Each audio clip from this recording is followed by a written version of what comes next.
आज धेरै पछि केही लेखिरहेको छु। खै किन हो आजकल म यसै टोलाइरहन्छु। शान्त ठाउँ खोजिरहेको हुन्छ मेरो यो मनले। बोल्न भन्दा म लेख्न नै रुचाउँछु। मलाई फिल्म एकदम मनपर्छ। म फिल्म मेकिङको स्टुडेन्ट अहिले लन्डनमा पढिरहेको छु।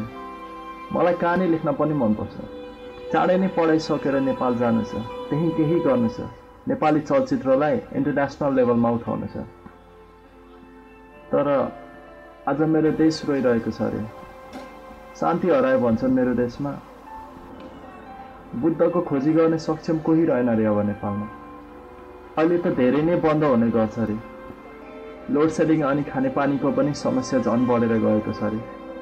बन्द, हडताल, लोड सेडिङ यस्तै कारणले म विदेशिएको थिएँ। मम्मी, ड्याडी, दिदी, भाइ, साथी सबैलाई टाढा बनाएर यो विदेशमा पढ्न आएँ। अब म भिरको चिन्डो झैँ भएको छु। न त नेपाल भुलेर यो देशमा बस्न नै सक्छु, न त नेपाल नै जान सक्छु। नेपालमा स्थिति कठिन बन्दै गइरहेको छ अरे। नेताको एक आपसमा दोषारोपण गर्ने बानी अझै हटेन अरे। साथीहरू भन्छन् Nepal नआइज।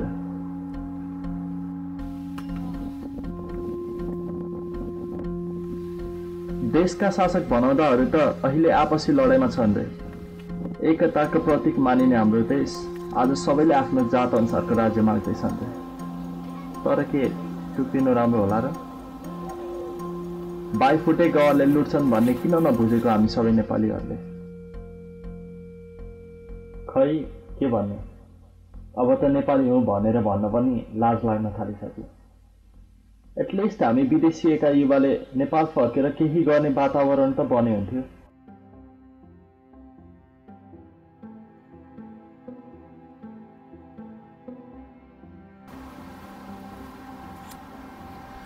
Hello, my friend. Your cigarette on wrong side. Not is on right. Thanks, man. Thank you very much.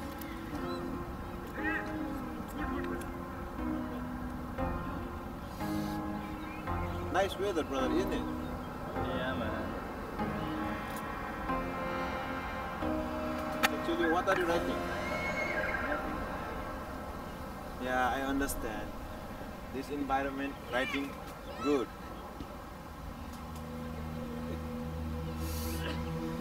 I'm from Portugal. Where are you from? Nepal. Nepal? Are you kidding me or what?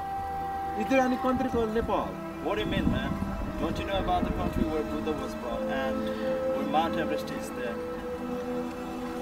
Oh, come on, man. I have been there. I know that Nepal is second richest country in water resources, but Nepal no longer exists. What? What do you mean? Who are you to say that thing? You know what? You're talking such a bullshit.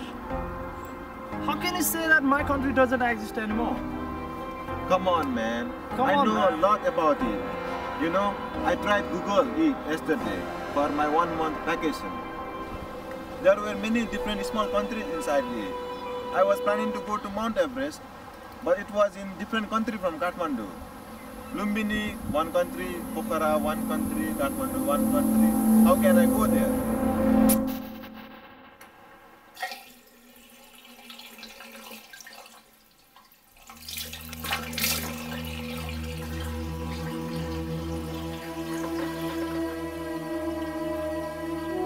आज एउटा विदेशीले नेपाल नरहेको दाबी गर्छ। दुनियाँलाई हँसाएर आफू नासिनु कहाँसम्म उचित होला?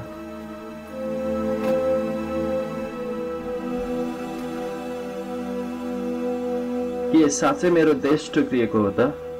के साँच्चै दाजुभाइ पराई भइसकेका हुन् त?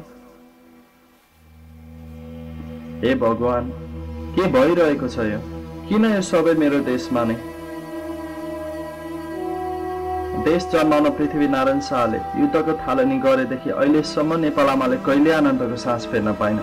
कहिले आँसु, कहिले रगतको खोला बगिरह्यो यिनको माथि।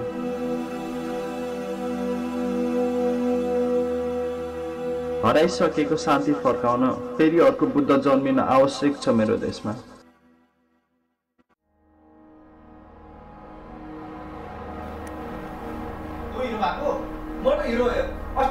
गीत भइरहेको छ मलाई मन परेको छैन तैँले अस्ति पनि के गर्नु लागि मेरो बेजत गरेर थिइस् यार मैले के पनि भन्न बेसी बोल्नु तैँले लाट खान्छ हेर तैँले तँ के तँ लन्डनको जान हो क्या हो लन्डनको साला भोटे म लन्डन गएन म यो युकेको डर बुझिस् तँ हात नदेखा तँलाई म एक हाने फेरि इँट हालिदिन्छु लु यो त लु छोइ देखा ल दिउ न यो छोड्नु फेरि लाग्छ तँलाई म बढी भइरहेको छ ओ साला बाउ त हेर्मा त साला यसले यो भाटे भोटेल त कुनै खान्छ तैँले पनि कुनै खान्छस् फेरि हेर त्यहाँ हाल के भयो चुप फकिन जग्गा त दिउ चुप लाग त बाउ किन बिचमा बोलेको त तँलाई त आज म यही काटिदिन्छु साला तँलाई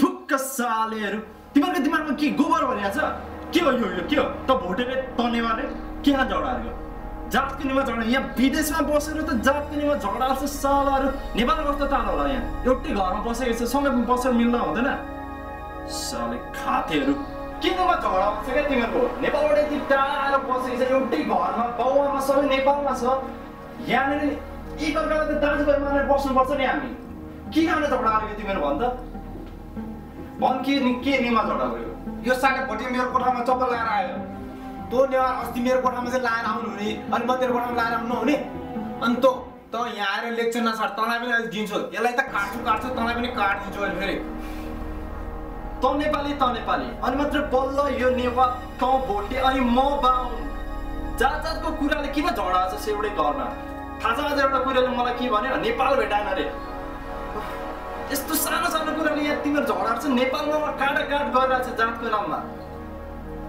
के होला नेपालको हालत